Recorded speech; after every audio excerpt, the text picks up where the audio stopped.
So welcome everyone to the sixth installment in the GSMA webinar series using mobile big data analytics to combat challenges including COVID-19.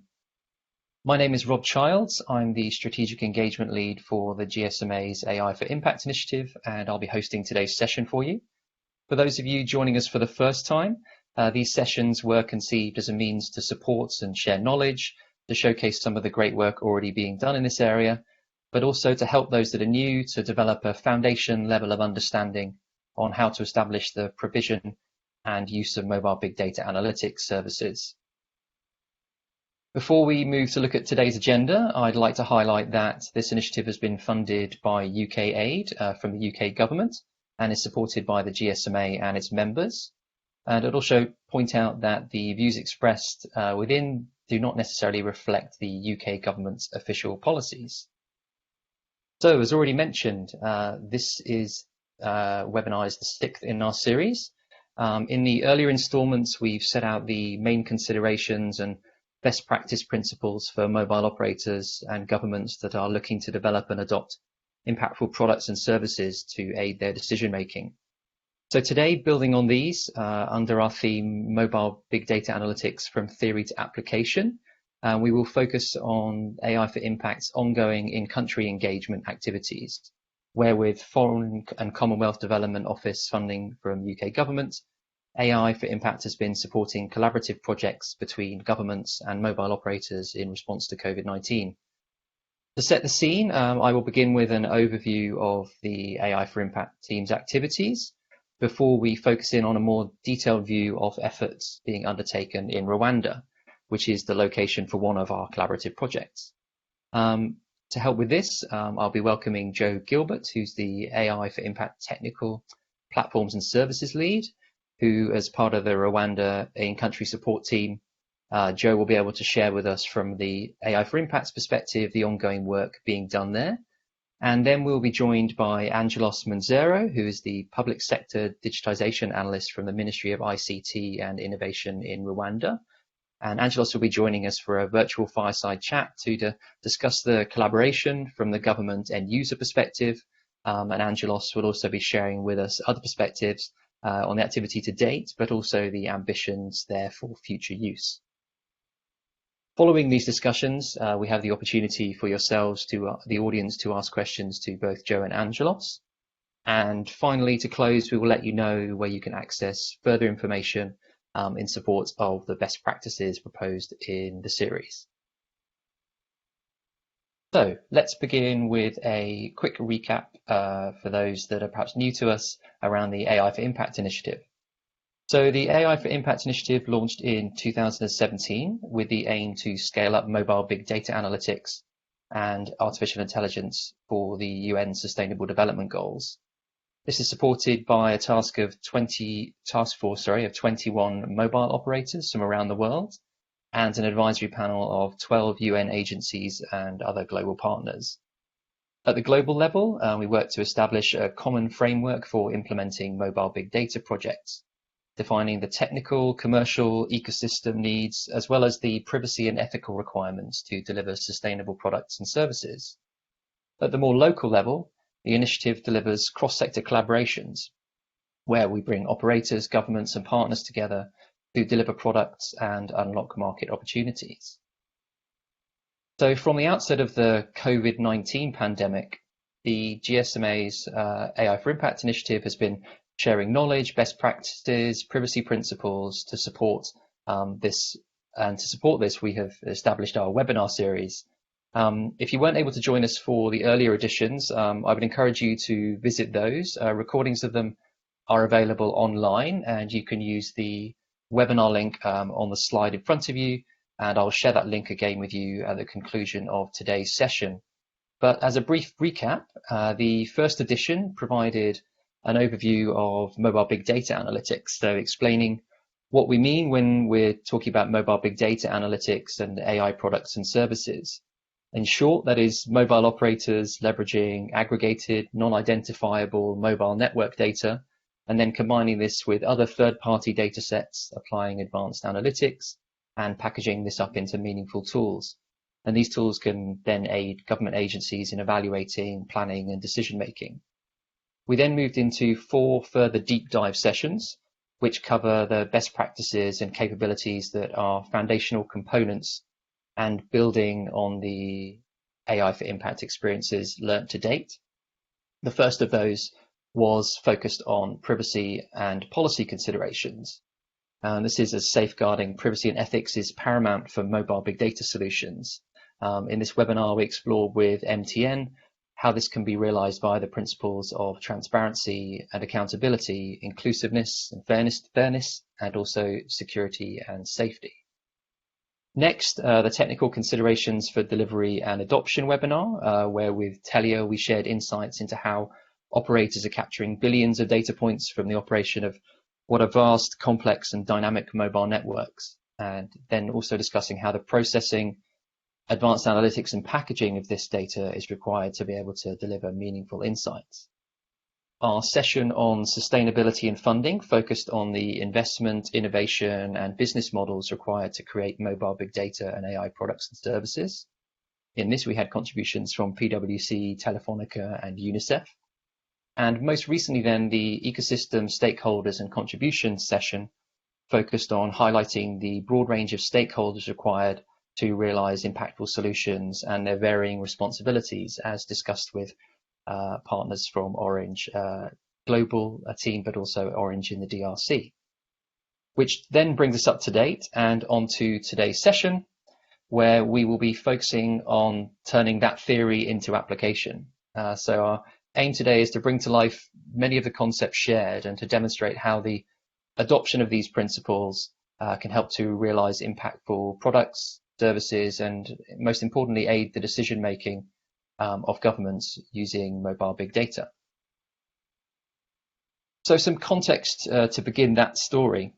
Since the COVID-19 pandemic emerged, AI for I, along with FCDO funding, has been running a global knowledge and insights workstream, where we've been monitoring mobile operators' activity with a focus on the application of mobile big data analytics, where we've been capturing approaches and seeking to understand where and how they're working with governments and to identify key lessons learned, which have contributed into this series. To date, we've captured 40 countries where mobile big data analytics work has been or is currently ongoing. And many of these were rapidly activated following the initial outbreak of COVID-19. But of course, as the pandemic evolves, so do the use case applications that we're seeing. And we have observed that governments are introducing now new measures to avoid new spikes in infection rates, preparing health systems for future disease outbreaks, and building new infrastructure. Governments are also reallocating public services and logistics to cope with changes in usage patterns and behaviours, and taking advantage of new opportunities to shape more sustainable and resilient economies. Therefore, understanding the characteristics and mobility patterns of populations is essential in delivering effective and proportional implementation of these current and future measures. This is particularly important, of course, in low-income countries where lockdown can limit the economic opportunities for poorer people, potentially leading to increases in hunger, deprivation, and related mortality. Hence, operators are developing products and services such as dashboards and reports to aid this decision-making and response. Alongside the global insights work, again with the FCDO funding, AI for Impact has opened in-country collaborations between multiple demand and supply-side partners, leading implementations in the Democratic Republic of Congo, Benin, Burkina Faso, and of course Rwanda to implement mobile big data analytics and AI decision-making tools to drive the COVID-19 response and recovery. AI for Impact is also offering light touch support in a further 10 countries, providing global insights, data privacy support, and building skills and capabilities. The AI for Impact approach itself follows a set of progressively complex use cases, starting with population and mobility insights, through to advanced analytical tools that leverage epidemiological, logistical, infrastructure, and economic vulnerability modeling. and is guided by a 6-step engagement process designed to facilitate collaboration among local stakeholders and to successfully deliver scalable, sustainable, and replicable solutions. Now, we'll go into that process a little further in our next webinar, but today, of course, our focus is on the work in one of these countries, which is Rwanda. So, bringing the focus onto Rwanda, there have been 2 parallel streams of activities. The first is a mobile big data project focusing on how public transport needs have changed since COVID-19, and the second being educational workshops that I'll come back to in a moment. But first, I wanted to briefly give an indication of the team supporting this particular engagement in Rwanda from the GSMA's AI for Impact initiative. You'll note we have a technical lead, as well as an engagement specialist, along with the policy, privacy, and regulatory expertise. And they are working alongside local-based consultants specializing in data science and analytics. Of course, the activity is supported with oversight from our leadership team. And sitting behind this group are the wider AI for Impact team, with also additional global policy and privacy expertise, as well as input provided from the Global Insights workstream. So turning to the use case in Rwanda, and beginning with the problem statement, as the images on the slide partially demonstrate, COVID-19 has clearly impacted the public transport usage across Rwanda. Social distancing has reduced passenger capacity on buses. There have been behavioural changes with people switching from bus to other vehicle usage, such as licensed motorbikes. And also movement restrictions have caused fewer journeys and different priorities for consumers. These changes in usage, capacity, and mobility patterns have therefore led to a potential mismatch in supply and demand. The solution under development is analysing licensed public transport alongside population movement patterns with the aim to generate insights from mobile big data combined with transport and infrastructure data to inform the national bus route optimization and to better match it to the current demand. With this insight, the anticipated impact, of course, we're aiming for is to have more efficient transport routes, ensuring less crowded buses and more people being able to travel in a cost-effective and environmentally friendly way. And of course, there are multiple partners participating in this project, and we'll come on to that in just a moment. But before we do that, earlier I also mentioned a second work stream in addition to this mobile big data use case, which has been the provision of educational workshops.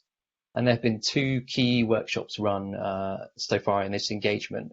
One is around foundational workshops on the use of mobile big data for Ministry of ICT, the Rwandan Utilities Regulatory Authority, or RURA, and a number of other agencies. And the second area has been specific technical workshops for members of Ministry of ICT and RURA that are contributing to the final project. So now that I've shared some background information on the ongoing work in Rwanda, at this point I would like to invite my colleague Joe Gilbert to join me. So just to introduce Joe, Joe is the Technology Platform and Services Lead for the AI for Impact initiative at the GSMA. Joe's leading the activities to fast-track the adoption of mobile big data analytics in Rwanda. Since joining the GSMA in 2012, Joe's led a number of projects across the mobile ecosystem, convening network operators, business enterprises, governments, NGOs, and academic institutions globally across a range of data-driven solutions and emerging technologies, including big data, IoT, and identity services. As I mentioned, Joe is leading the in-country engagement for Rwanda, for AI for Impact. So Joe, welcome. Thanks for joining us. Hi, Rob. Thanks for the introduction. Hi.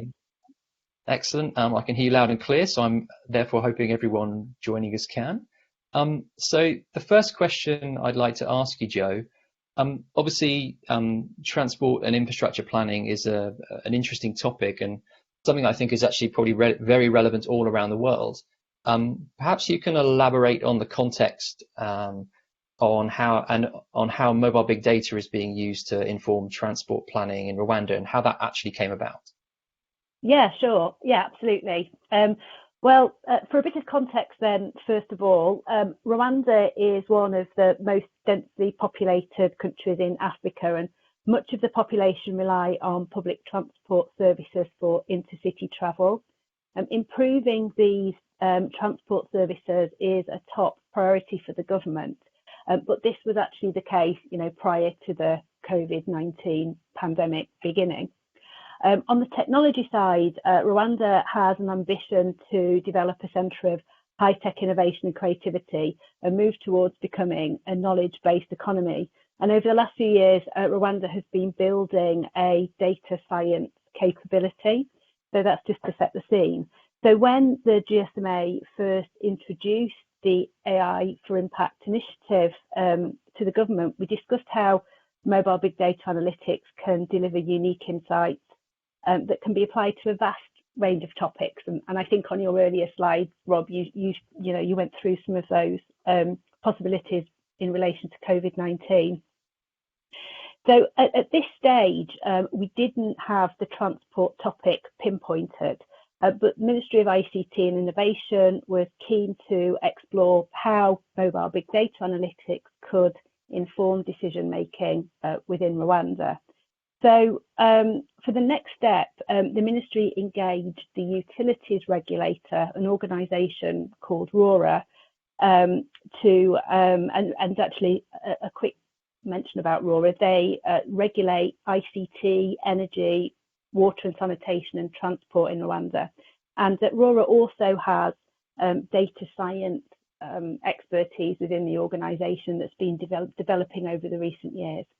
So together with the Ministry of ICT and RWRA, we worked together to look at the options for a mobile big data project, and transportation was identified as a common topic of focus that would be suitable for the parameters of this particular project as well.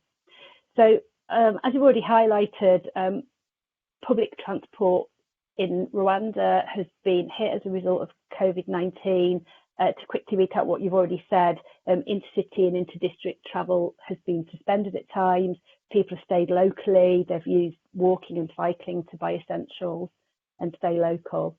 And then when the lockdown did begin to ease in around June time, for the first one at least, it was noticed that some of the consumers were switching from buses to other forms of transport, such as moto taxis, which are actually more expensive to use.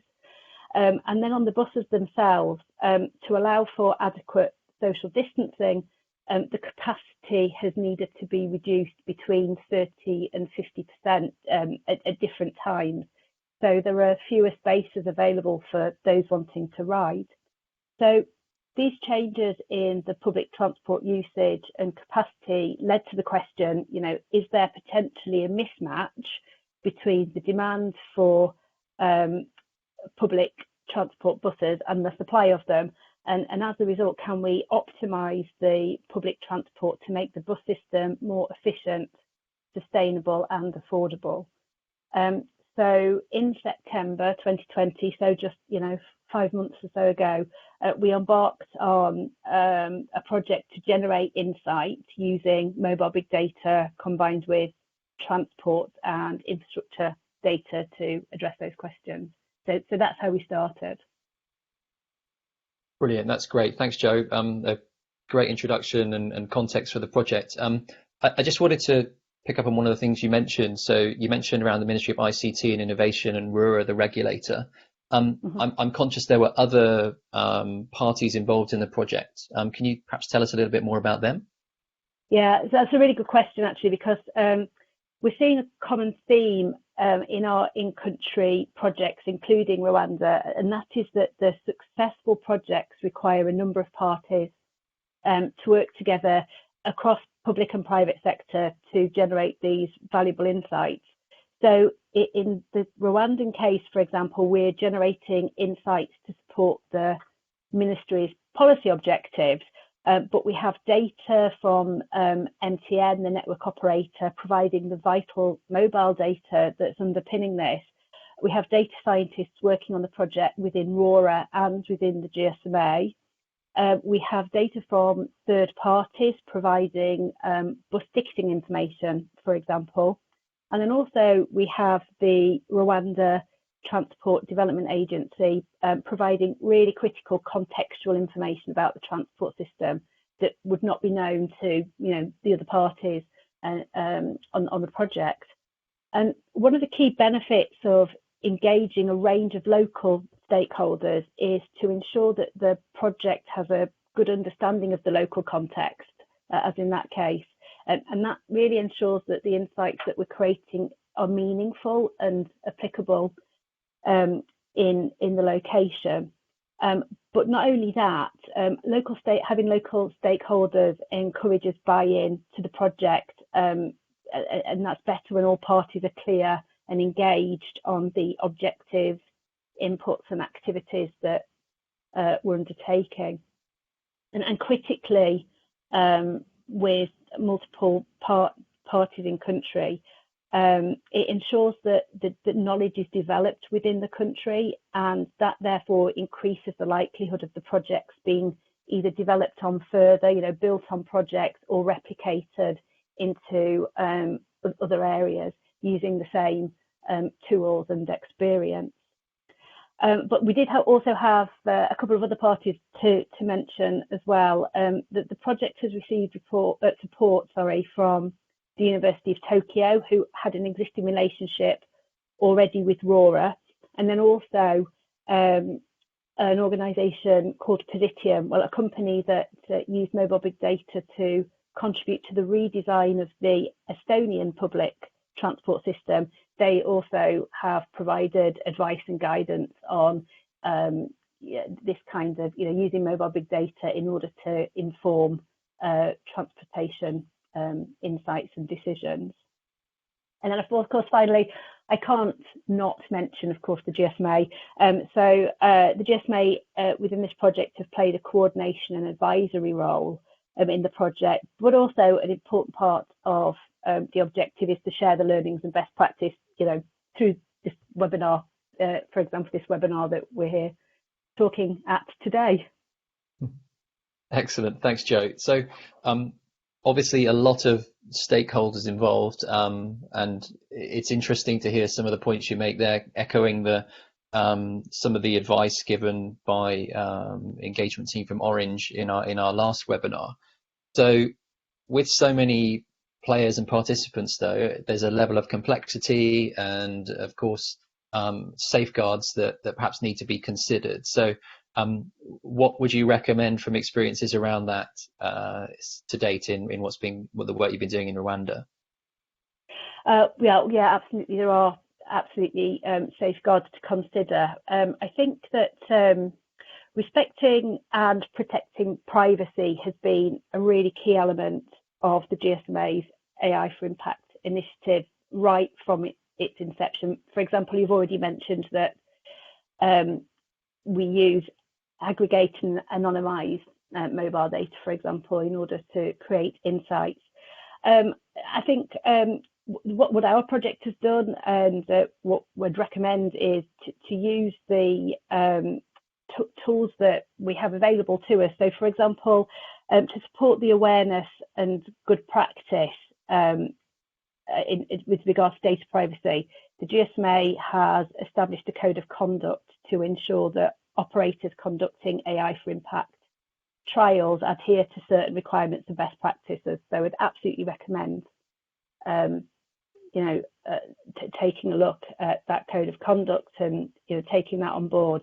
And additionally, also, it's really important to say that locally operators may be subject to local regulatory requirements in their jurisdiction. So of course, that's also something that should be identified and respected.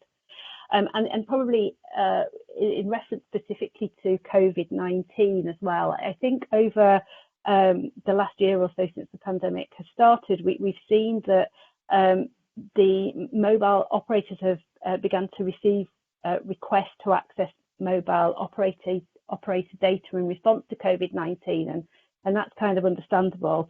So in April last year, GSMA published the COVID-19 privacy guidelines, and these are a set of guidelines that recommend approaches for mobile operators when considering requests for mobile operator data, and these are published for everybody to see, whether you're an operator or otherwise, and so I think they're a helpful summary of some of the things to look out for.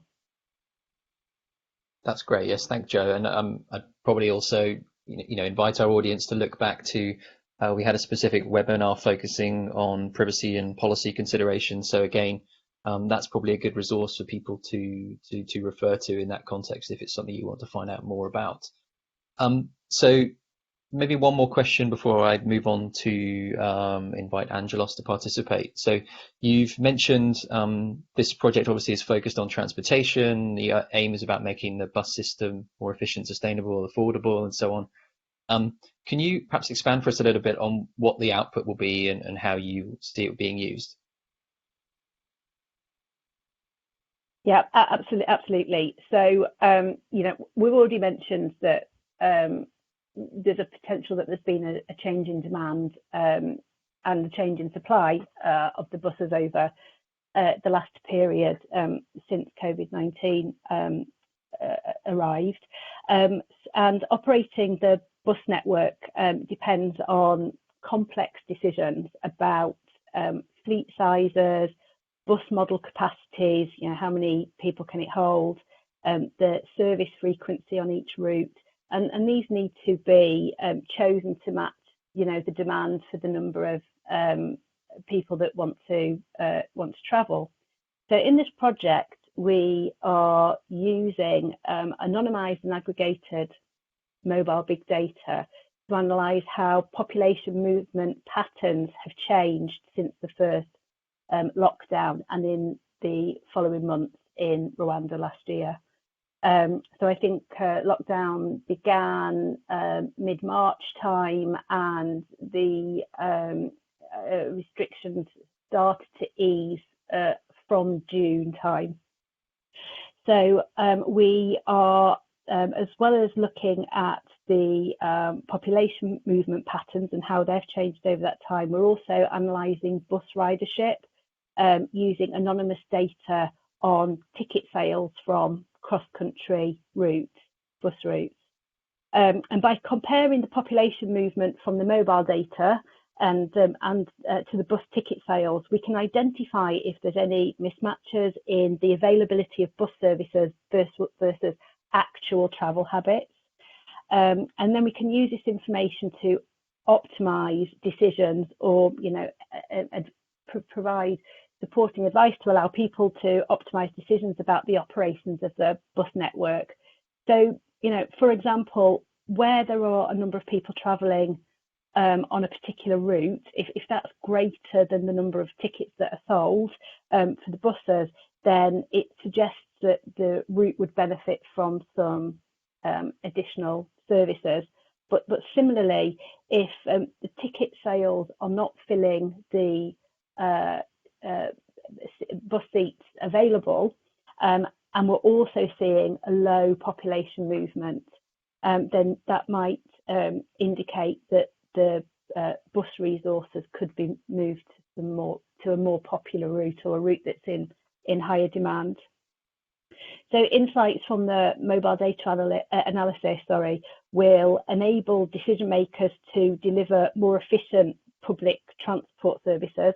It will reduce crowding and enable people to travel more safely, more cheaply, and more sustainably.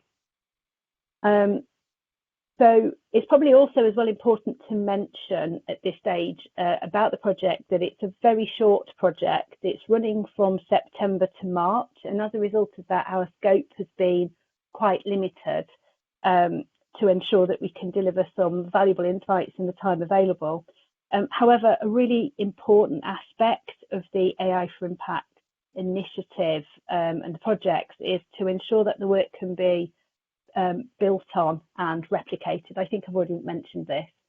So there is a potential to use a similar approach or to build on the approach to undertake a more complete redesign of the transport system. So potentially including intra-city services and also looking at the possibilities of new routes. And I think also you mentioned that transportation, obviously it's a global issue, and the same ideas are also applicable to many other markets, particularly where public transport infrastructure could be improved, or where there are activities trying to encourage a movement of the population away from personal transport onto public transport. Brilliant. That's great. Thank you very much, Joe. It's really useful, really helpful to get the perspective of the team that are operating on the ground from the AI for Impact side into the work that's going on in Rwanda. I'll pause at this point, the conversation with yourself, and hope to bring you back in shortly. But I would like to invite Angelos Munezero, who's the Public Sector Digitization Analyst from the Ministry of ICT and Innovation in Rwanda, to join me. So by way of an introduction for Angelos, he serves, as I mentioned, the Public Sector Digitization Analyst, working under a mandate led by the Ministry of ICT and Innovation to expedite the digitization of government services and to ensure citizen satisfaction. He previously served as Acting Director General of the Innovation and Business Development Department in the Ministry of ICT, where he led the innovation portfolio and the use of emerging technologies in addressing countries' needs. Angelos holds an MSc in software engineering and a BSc in electronics and communication, and has a background in policy development, business analytics, project management, and technology innovation. Angelos, thanks so much for joining us today. Thank you so much, Rob, for having me.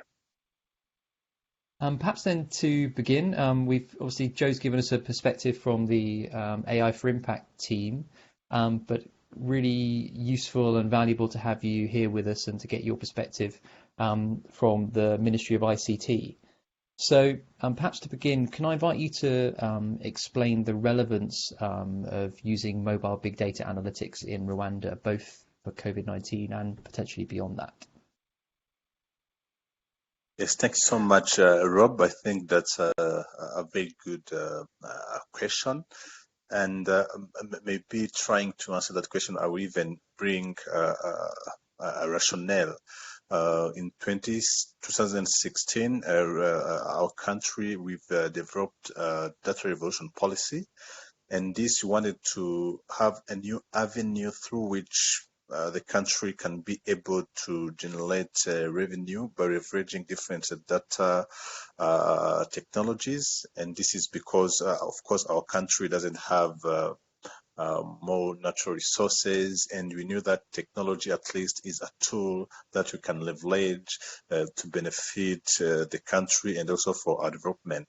So from that policy, we'll say that big data, open data technologies, data protection, different data warehouse technologies were actually the key action items.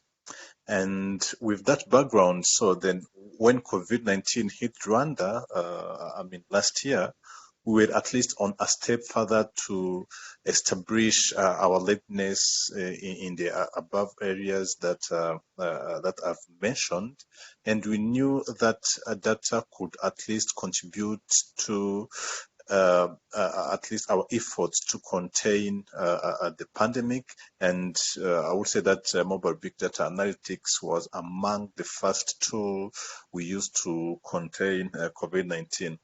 So first of all, when the pandemic hit Rwanda, at least we could by that time do like contact tracing and other sort of activities leveraging mobile big data till the time the pandemic was no longer into a cluster of the community. Rather, it was in all the community. Then we went to different other measures such as educating the citizen, how they can mitigate, how they can live with this pandemic. But I would say that in the first, let's say, 4 to 5 months, this kind of technology have helped us a lot to fight against the spread of COVID-19, and also to be able to monitor its movement, how it's going across the country, and all those aspects help the country to put in place informed decision. Let's say if it's lockdown in some areas of the country, based on the numbers that we could see through the data of how the virus is moving across the country, and at least it have helped us a lot to be equipped with data and tools that can help our policymakers to do and put in place right interventions. Excellent. That's great. Thank you so much for giving us that context and setting the scene from your perspective. So focusing in a little bit more on this particular project, how would you describe the value or the benefits perhaps being brought to the Ministry of ICT and Innovation through the work that the GSMA is leading together with Rura in Rwanda? Yeah, that's a very good question, and I like the idea that Joe even touched it a while ago, because when we were starting to dive in and see what kind of intervention sector we can focus on, our idea was not transport actually. We start from different areas of intervention that we can take, and we involved more stakeholders to brainstorm and see what is what's an evolving issue that we have to fix by that time.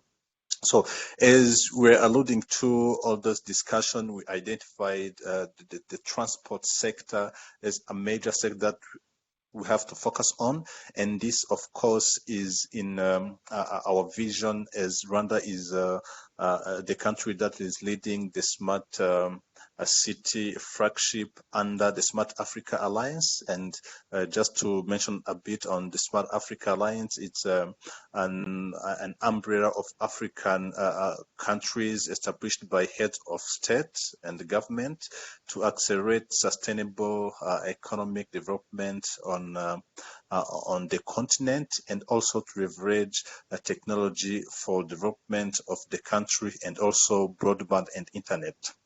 So Rwanda is the country that is leading smart city, and of course, when you talk about a smart city, you can't leave transport. So transport was a major aspect that we wanted to focus on and see how we can derive some intervention that can inform us how better we can make our transport sector. So among other things that we normally do here in Rwanda, in that flagship that we're having of Smart City, we can mention the Smart City Command and Control Center, where we ensure that all solutions that are developed are connected to each other, and you can see that you can get a lot of data from that control and command center, data which can inform better decisions for the city of Kigali or even policymakers. We have even solutions such as smart waste collection, to use sensors so that we can know where we have to deploy, and also where we have to collect waste across different markets of our city of Kigali. And also there is smart traffic, which is also an area we're working on to ensure there is seamless transport, also to make sure that at least there is no jam, traffic light management, those kind of technologies. So coming back to the real question on our partnership with GSMA, I really think that working with experts in this area will really contribute to our vision, which we want to to have a good transport system in the city of Kigali, to make sure that citizens are satisfied with this kind of services they are given, and also to ensure that operators as well, they are benefiting. It's like a win-win, and as a government, we are coming in to make sure that everyone in this sector is satisfied with the service. That's excellent. Thank you so much. It's really interesting to hear how you see the potential for development of such capabilities and applications in other areas, and also interesting to hear about the smart city focus that you're having in that context as well. Going back to one of the questions I put to Joe earlier around engaging with the ecosystem. Certainly from the AI for Impact's experience, we're well aware of the importance of engaging appropriately with the ecosystem, bringing the stakeholders together to be able to realize these solutions.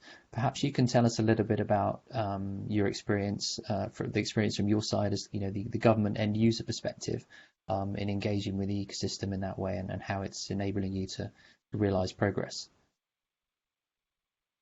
Yeah, thank you. I think even I somehow touched this question linked to ecosystem and collaboration with the ecosystem earlier on, when I say that our first thought were not on transport.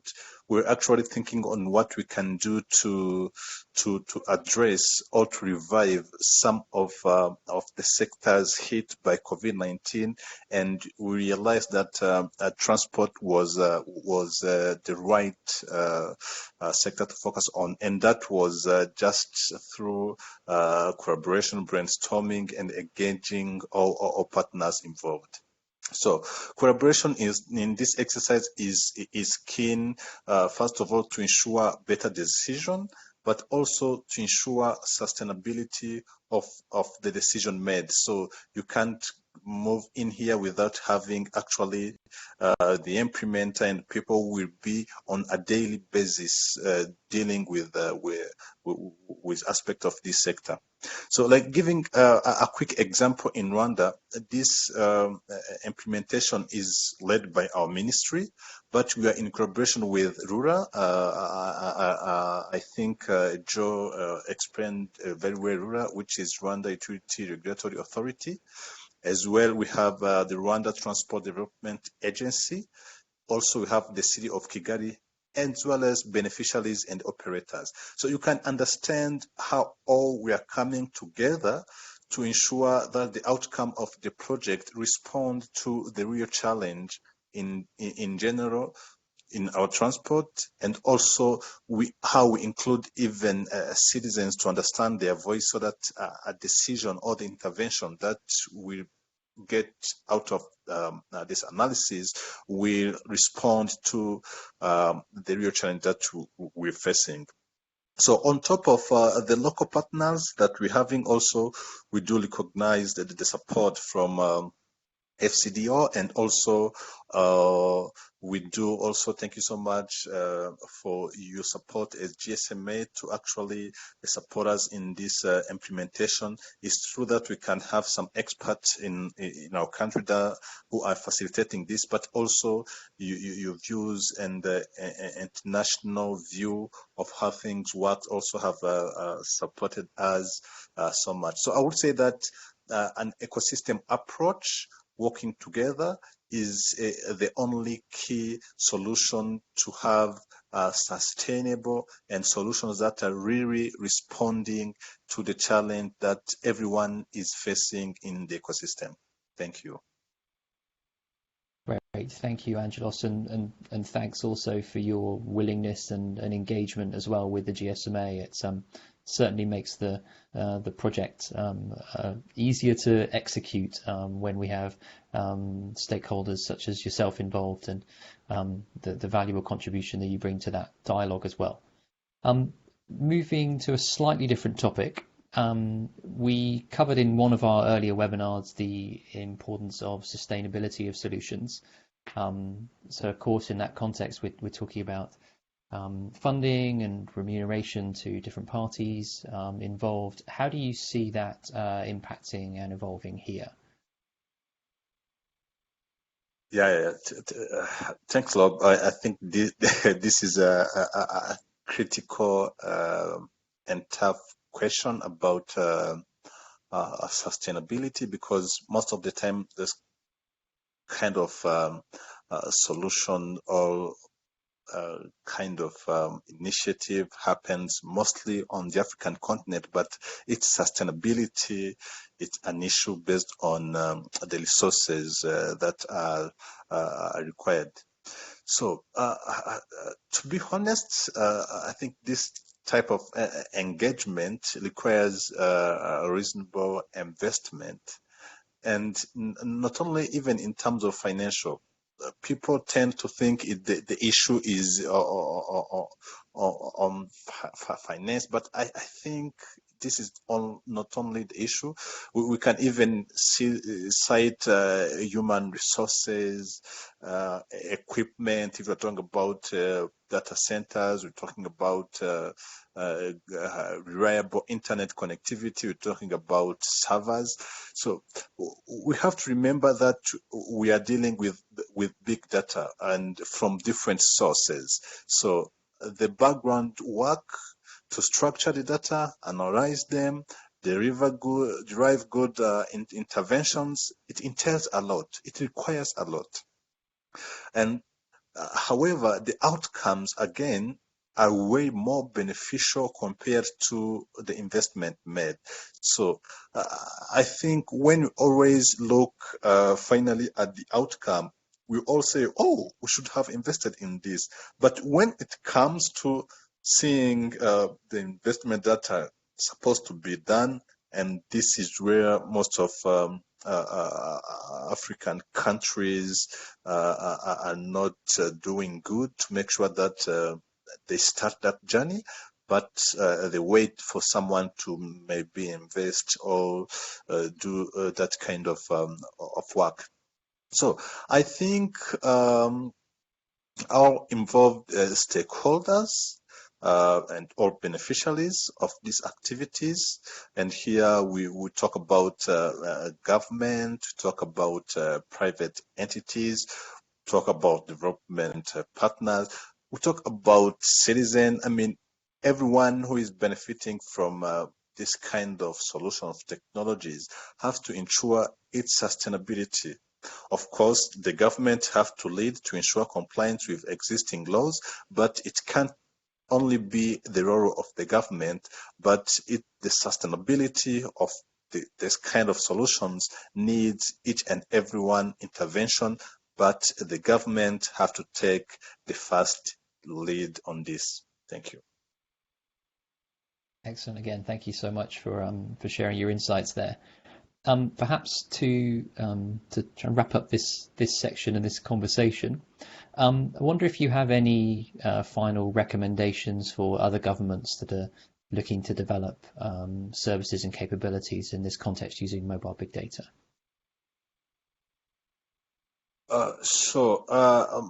Maybe my advice to other governments as far as mobile big data analytics is concerned is that Africa we possess a lot of data, and data is wealth. However, very little is being exploited due to the lack of clear vision and policies around data. Then maybe what I could mention is what we think and what we've been doing in Rwanda, maybe that could help me to explain what I wish as African countries, but as the entire world, what we would be doing. For our country, as I mentioned earlier, we know that our natural resources are scarce. We have no oil. We are in a landlocked country. So the only way we can make it is through revolutionizing technology and data.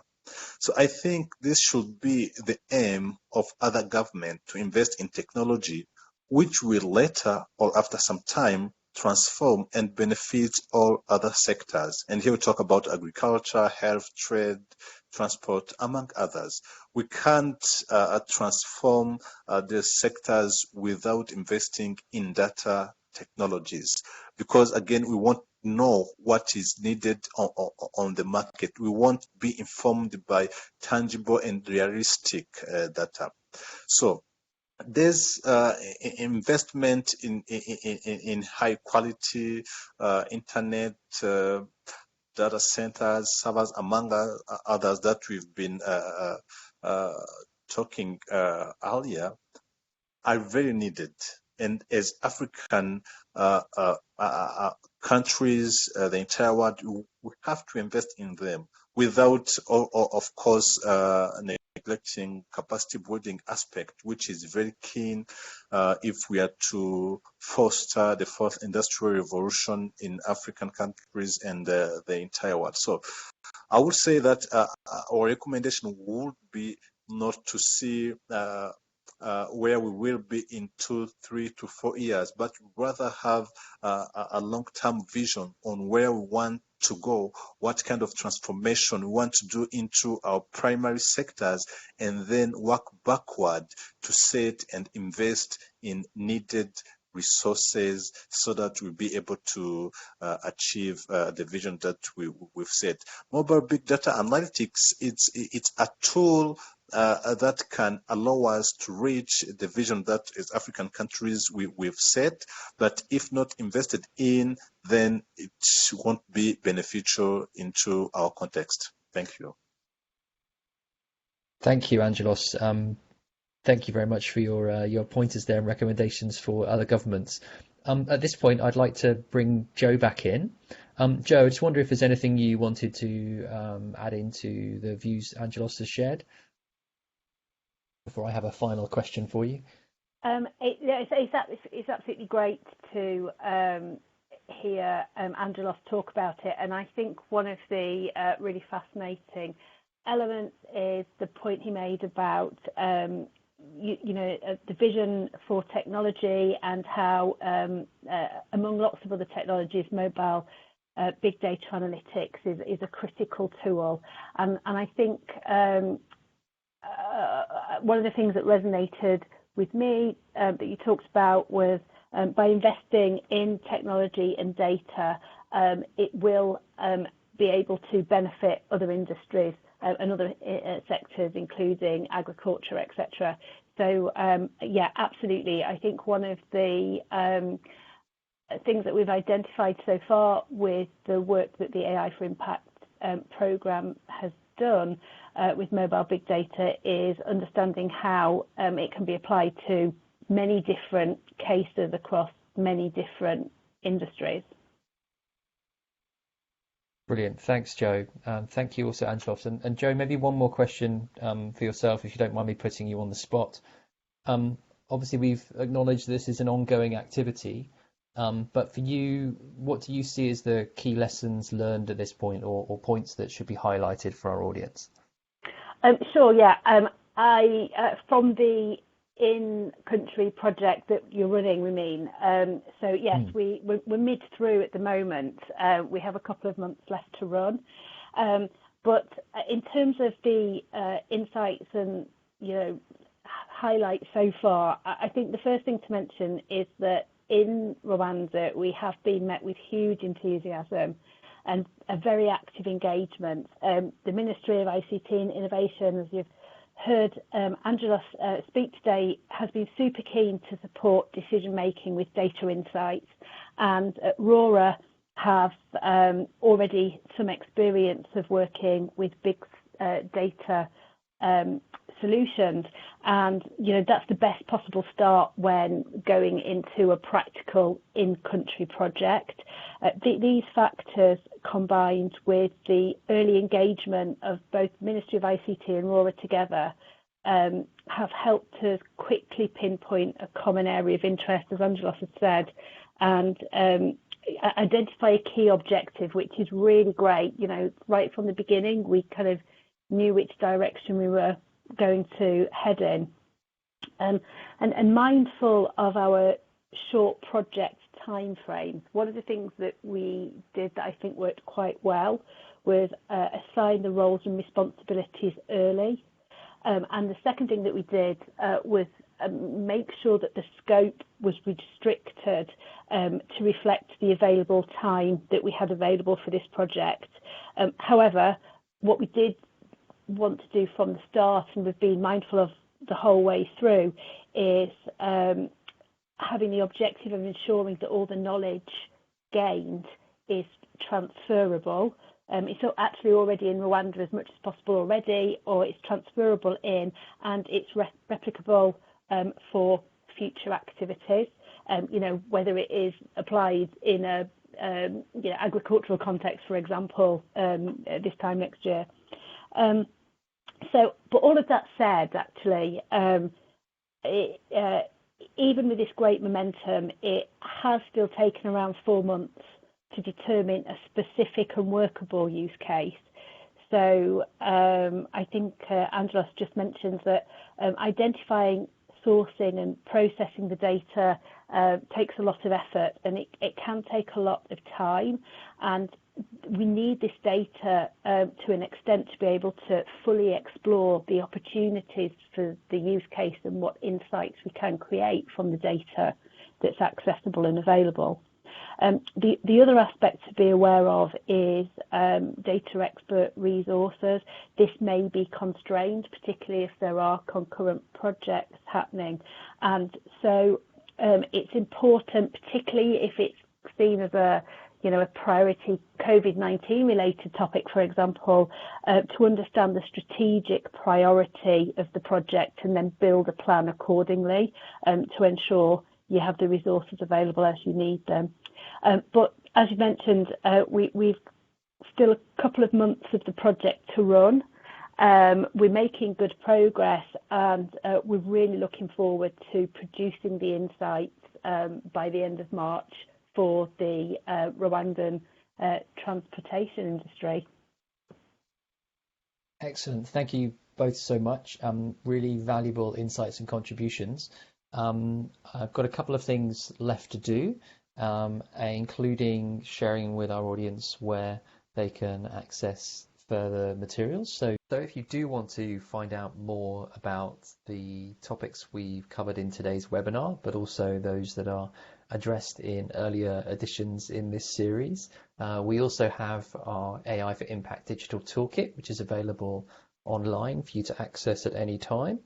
Those toolkit itself focuses in on a number of the key topics that we've covered in our webinar sessions, including policy and regulation, technical considerations, the ecosystem, and there's also a case study portfolio there with some earlier initiatives that the GSMA's AI for Impact team have worked collaboratively with operators from our task force upon.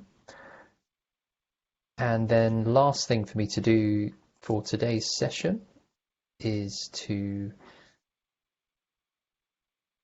let you know that AI for Impact will be continuing with our in-country engagements, and we will also continue to publish blogs and webinars on our theme of using mobile big data analytics to combat challenges, including COVID-19.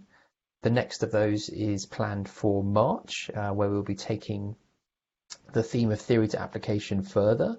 So if you'd like to register your interest in attending the next session, you can email industrypurposeevents@gsma.com, or you can visit gsma.com/betterfuture/AI for Impact page, where you'll be able to access past and future blogs, and also the webinars. To wrap up today's session then, I'd like to thank my guests, Joe Gilbert, my colleague from the AI for Impact team, and also Angelos Munezero from the Ministry of ICT and Innovation in Rwanda. Thank you both for taking the time to join us and share your knowledge and experience of the ongoing in-country work that's happening there. We'll be interested to see results from that later. Finally then, as a reminder, this initiative has been funded by UK aid from the UK government and is supported by the GSMA and its members. The views expressed do not necessarily reflect the UK government's official policies. And finally, from myself, Rob Childs, thank you very much to our audience for joining us. We hope you found this to be an informative and engaging session, and I'd like to wish you all a good day. Thank you. Goodbye.